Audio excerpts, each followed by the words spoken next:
bisa ada pendapat lain yang lebih baik yang bisa kita dengarkan. Mungkin itu saja. Baik, terima kasih. Disarankan saja untuk konsultasi ke THTKL Neurologi, konsultan neurologi ya. Baik. Terima kasih banyak dokter. Sama-sama. Oke, kita lanjut nih dok, masih banyak pertanyaan dok. Udah ada beberapa masih banyak. Udah ngantri dok.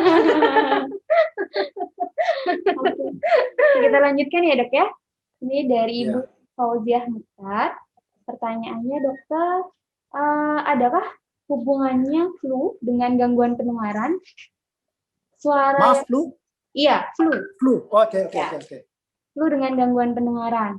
Suara yang masuk seperti terhalang sesuatu atau tertutup dan hanya terjadi pada telinga sebelah kiri, dok. Ya. Bisa, pasti bisa.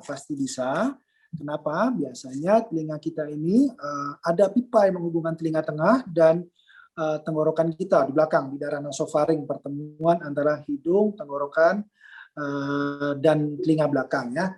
Nah, pipa tersebut biasanya pada kondisi-kondisi kita flu, terjadi peradangan di daerah nasofaring, pipa tersebut juga ikut meradang. Akibat pipa terus meradang, pipa tersebut akan tertutup. Normalnya pipa ini terbuka, tertutup, fungsinya untuk mengatur tekanan telinga tengah.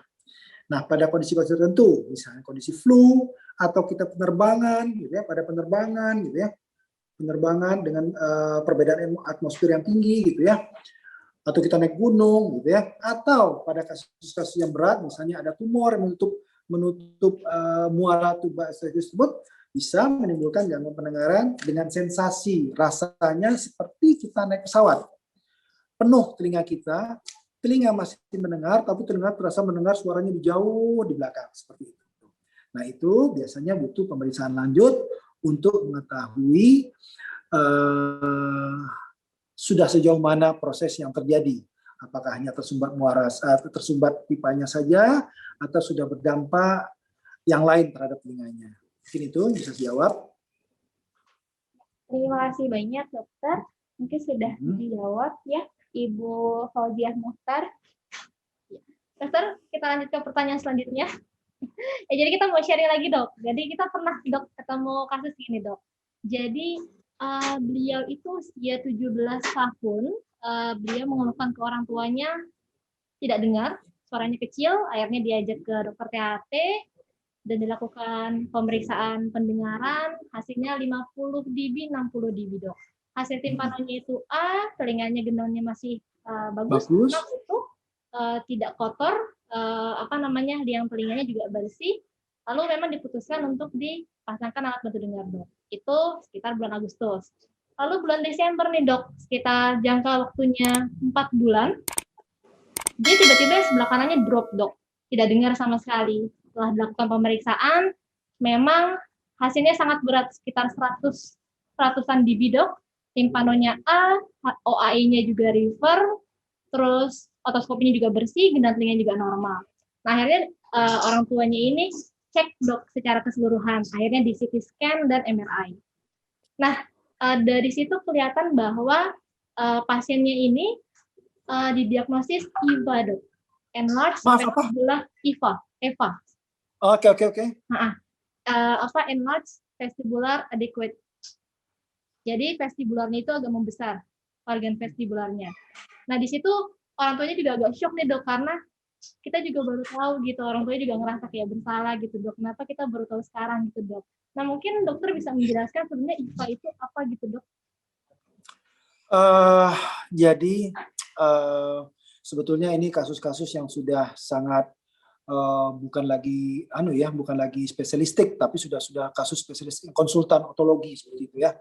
Jadi memang ada pembesaran organ vestibular yang penyebabnya pun sampai saat ini masih sulit kita ketahui dengan pasti ya. Yang saya bisa katakan ini harus dilakukan pemeriksaan seperti tadi, sudah baik, sudah lengkap dengan pemeriksaan yang menggunakan MRI. Dan saya yakin juga pemeriksaan tersebut hanya bisa dilakukan di center-center radiologi yang mempunyai irisan atau slice dari MRI atau CT scan yang sangat tipis yang baik untuk bisa mendengar organ vestibular tersebut. Kalau di daerah-daerah sangat sulit untuk bisa deteksi gangguan akibat enlargement dari organ vestibular ini.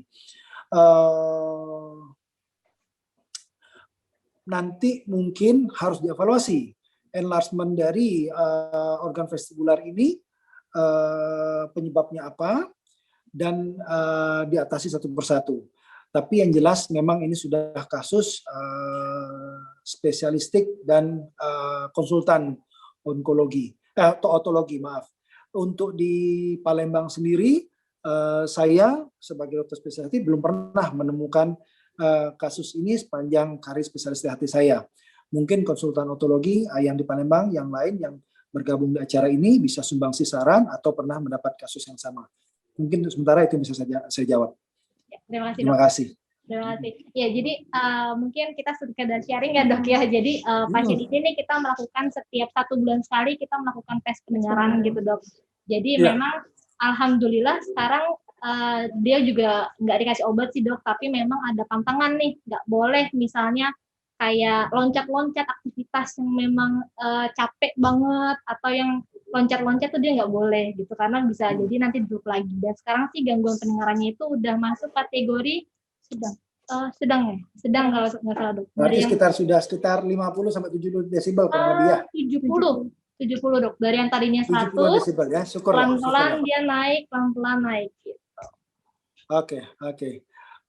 Ya mungkin memang terpaksa anak ini aktivitas sosialnya, aktivitas fisiknya dikurangi ya, untuk mengurangi edema atau mengurangi pembesaran dari organ vestibular ini. Maaf, tadi usia berapa? 17 tahun ya? 17 tahun dokter, itu sekarang itu 3 tahun yang lalu. Sekarang itu udah 20 kalau nggak salah.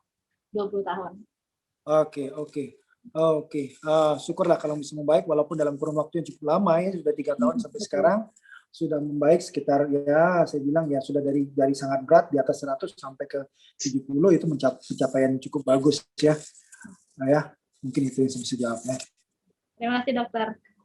Baik, silakan. Ya, sama-sama. Nah, ini saya juga mau sharing. Ada pertanyaan juga. Yang lain? Jadi ada waktu itu ada beberapa pasien sih dok merasa memang penurunan pendengaran, tapi anehnya nih dok, pada situasi yang bising atau mendengar yang suara agak keras, telinganya ini terasa nyeri dok. Gitu. Dicobakan alat bantu dengar pun juga kurang nyaman, gitu. Karena itu tadi dok, setiap dengar bising aja dok, ada beberapa suara sudah nyeri, sudah konsul ke dokter dan diberikan obat, namun tetap saja masih nyeri juga.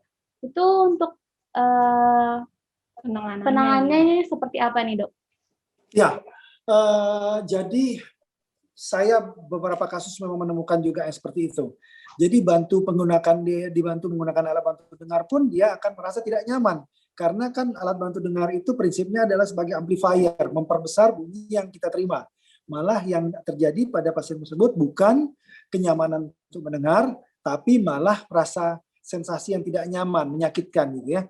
Ini biasanya terjadi pada penderita-penderita yang sangat-sangat sensitif dengan suara yang frekuensi tinggi, biasanya seperti itu ya.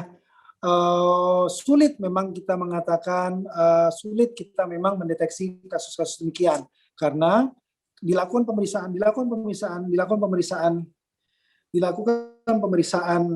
lengkap pun biasanya tidak didapatkan kelainan-kelainan tertentu, tidak ada kelainan-kelainan lain seperti itu. Artinya gendang telinga normal, timpanometri normal, gitu ya. Otoskopi juga didapati pada penderita normal, tapi berdasarkan pengalaman saya biasanya ini seringkali didapati pada penderita yang sering pajanan bising yang sangat besar, biasanya seperti itu. Dan biasanya akan timbul keluhan seperti berdenging gitu ya, atau suara berdentingan yang keras seperti itu ya. Tapi secara pemeriksaan fisik pun biasanya kita tidak menemukan kelainan-kelainan yang berarti. Kalau saya pada kasus-kasus demikian, biasanya saya lebih sering untuk menganjurkan pada penderita saya untuk menghindari pajanan bising, mengistirahatkan telinganya, gitu ya, mengistirahatkan telinganya dengan menghindari suara bising, kecuali hanya area percakapan biasa saja. Kemudian biasanya saya beri neurotropik ya untuk penderita tersebut, kemudian dievaluasi ulang lagi seperti itu. Itu saja biasanya saya lakukan. Oh, baik. Memang sulit untuk mendeteksinya satu ya. Baik. Terima kasih ya dok ya solusinya ya. Ya. Pertanyaan lanjut dok. Oke, pertanyaan selanjutnya dari Bapak Reza Sudomo. Jadi 2 slide terakhir itu pas banget nih dok buat Pak Reza. Jadi info dari Pak Reza bahwa beliau sesuai dengan usianya di atas 60 tahun dok. Jadi gejala itu kan perlu dikenali juga ya dok, sebagai contoh. Saya itu merasa mendengar dengan baik kalau istri kasih instruksi. Misalnya istrinya itu minta tolong nih dok untuk memberikan sesuatu di pasar. Pak Reza ini yakin benar kalau dia mendengar dengan baik dan betul apa yang memang diinstruksikan. Lalu beliau pergi ke pasar dan membelikan barang itu, ternyata salah dok. Sementara istrinya juga dia yakin bahwa dia bilangnya barang A gitu kan. Pak Reza yakin kalau itu barangnya B gitu dok. Nah, apakah ciri-ciri kayak gitu perlu dilakukan tes pendengaran dok? Saya tanya lagi ya, itu berhubungan dengan awal bulan atau akhir bulan nggak? Biasanya nggak dengarnya begitu. Gimana betul Pak Reza? Jawab ya. Biasanya kalau akhir bulan memang banyak yang salah dengarnya gitu. Atau pura-pura nggak dengar ya dok? Jadi begini. Jadi memang ya ini kembali lagi sebetulnya memang pemeriksaannya butuh pemeriksaan yang menyeluruh ya, anamnesis betul-betul, kemudian pemeriksaan fisik betul-betul, apalagi usia 60 tahun ke atas begitu ya. Dan memang kalau memang kita curiga ke arah penurunan pendengaran, sebaiknya dilakukan tes pendengaran. Tes pendengaran juga memang selain curiga juga pembuktian bahwa ini pendengarannya normal atau tidak.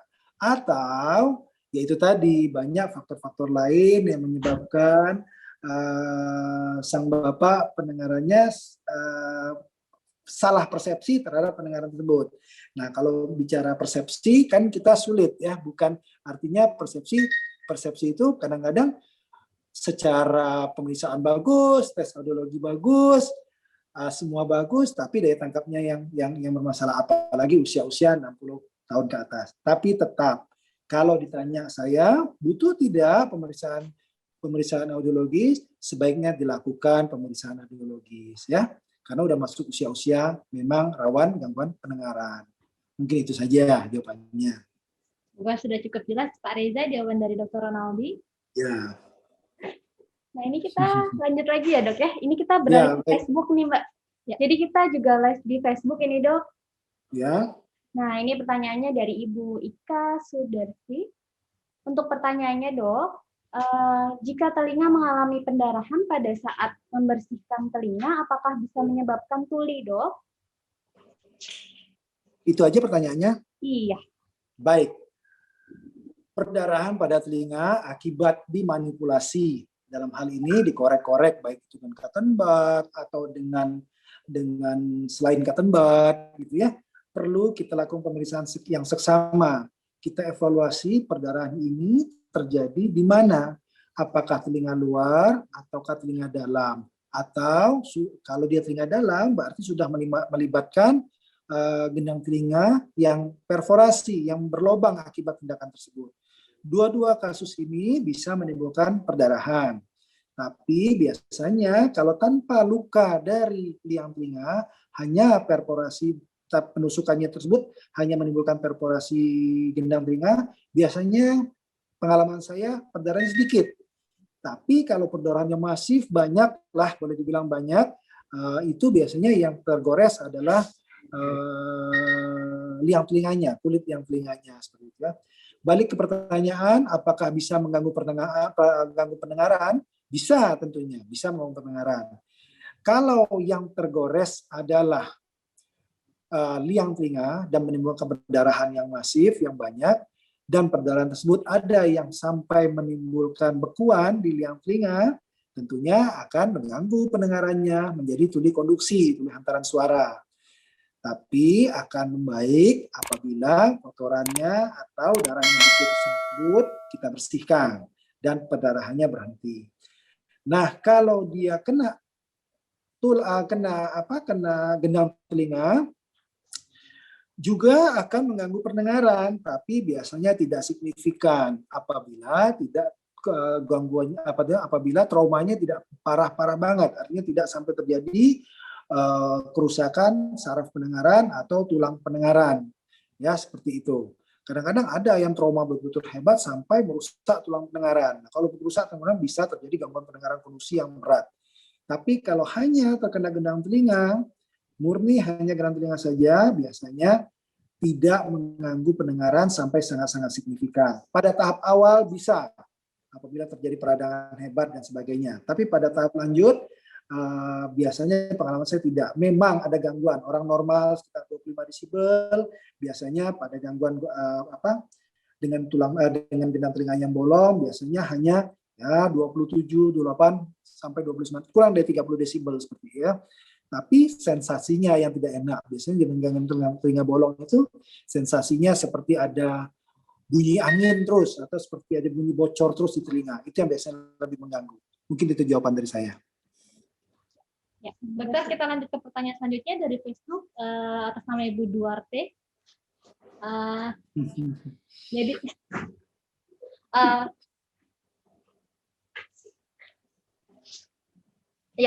jadi dia ini punya anak, Dok. Ya, jadi anaknya itu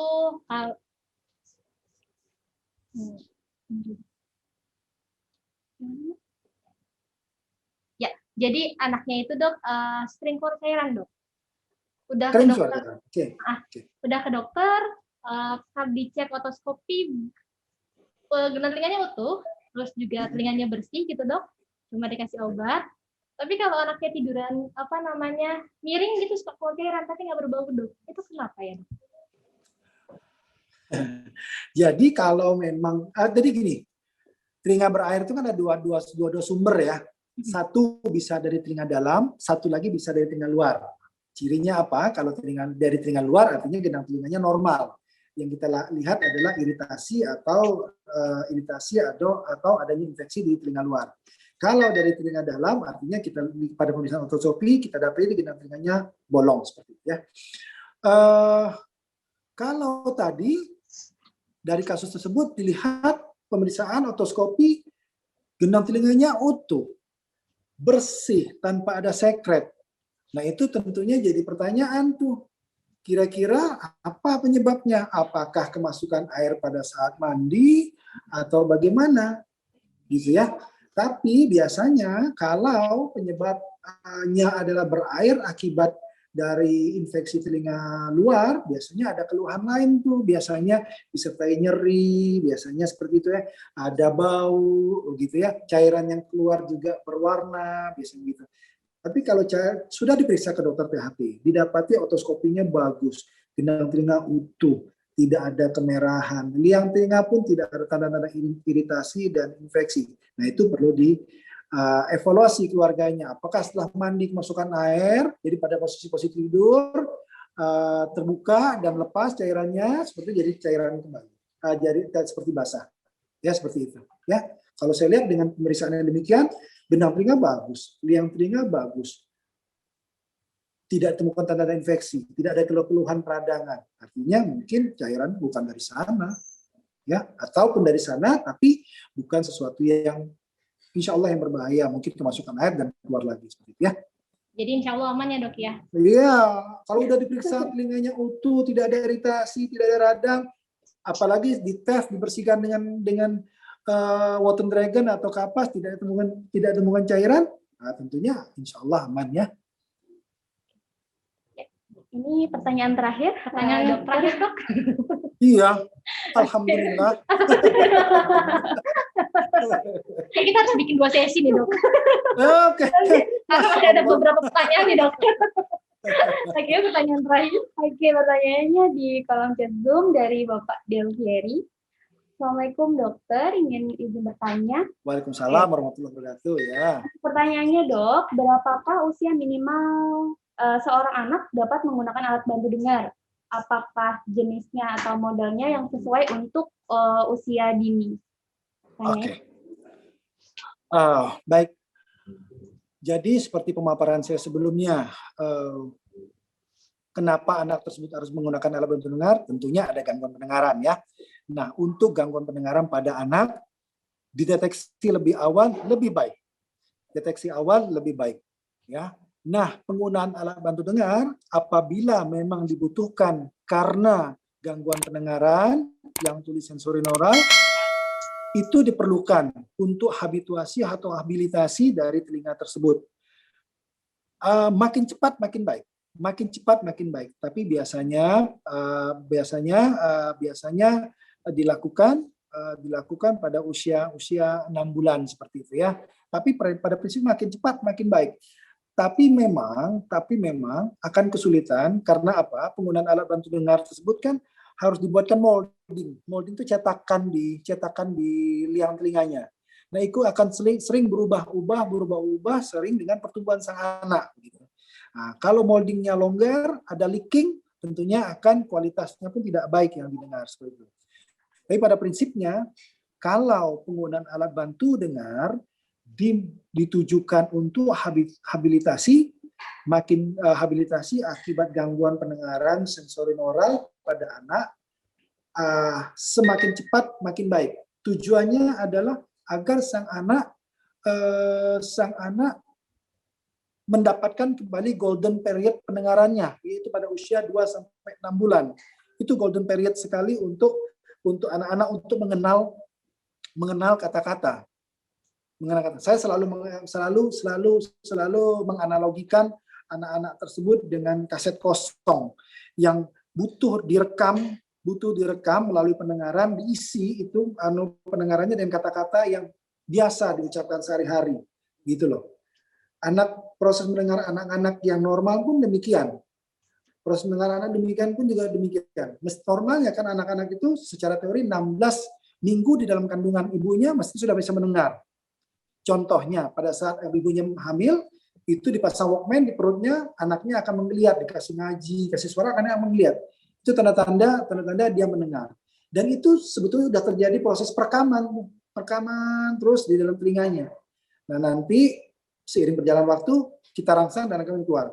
Nah, alat bantu dengar itu tadi juga membantu demikian untuk habilitasi. Jadi kalau tanya kapan mulai, kalau sesuai dengan kebutuhan, makin cepat makin bagus. Ya, itu aja jawaban dari saya. Terima kasih, mudah-mudahan bermanfaat. Mudah-mudahan juga jadi pertanyaan yang terakhir. Ya dok, ini pertanyaan penutup tadi. Terima kasih banyak Dr. Ronaldi atas waktunya dan sama-sama, hari senang ini. bisa berbagi. Iya, dokter, sebelum kita berakhir ini acaranya, kita ada baiknya buat foto dulu ya dok ya bareng-bareng. Baik, silakan. Foto online dulu kita. Ya. Ya, jadi untuk Bapak Ibu yang ada di rumah silakan untuk diaktifkan kameranya dan pasang wajah senyum terbaik. Di belakang masker nggak apa-apa, tetap senyum ya. Iya, tetap senyum.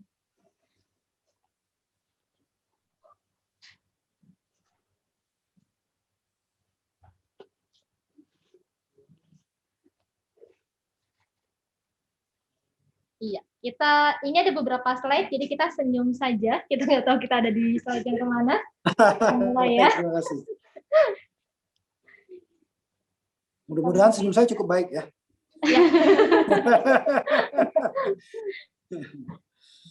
Iya, slide pertama sekarang. Senyum.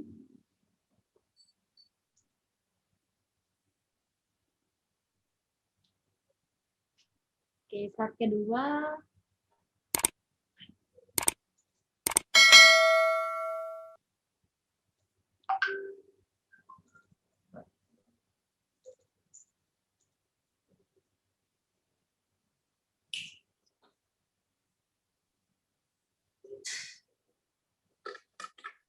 Tahan sebentar ya. Yes. Oke, sudah selesai dokter. Cukup 3? Kak Ibu juga sudah selesai. Terima kasih banyak. Jadi sudah nggak terasa ya, kita sudah 1,5 jam bersama. Betul sekali. Meskipun secara online. Iya. karena banyak banget ilmu yang kita dapat hari ini ya Mbak Rizka. Ya, pastinya. Kita mengucapkan terima kasih banyak sekali lagi kepada Dr. Ronaldi atas ilmunya hari ini yang telah diberikan kepada kami, kepada Bapak Ibu di rumah. Dr. Ronaldi mungkin ada lagi yang ingin disampaikan ke Bapak Ibu di rumah, Dok? Baik, pesan saya kepada Ibu Bapak, seperti yang awal saya bilang, jadikanlah telinga dengan fungsi pendengaran ini sebagai investasi, terutama kita bagi orang tua yang masih mempunyai anak balita, anak yang baru lahir.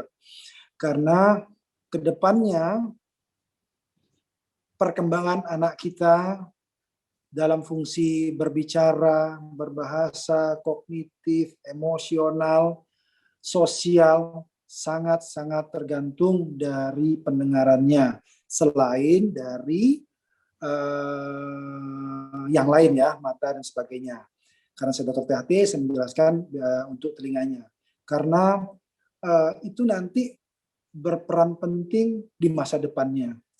Saya selalu membilang kepada pasien saya, jadikan itu suatu aset pendengaran.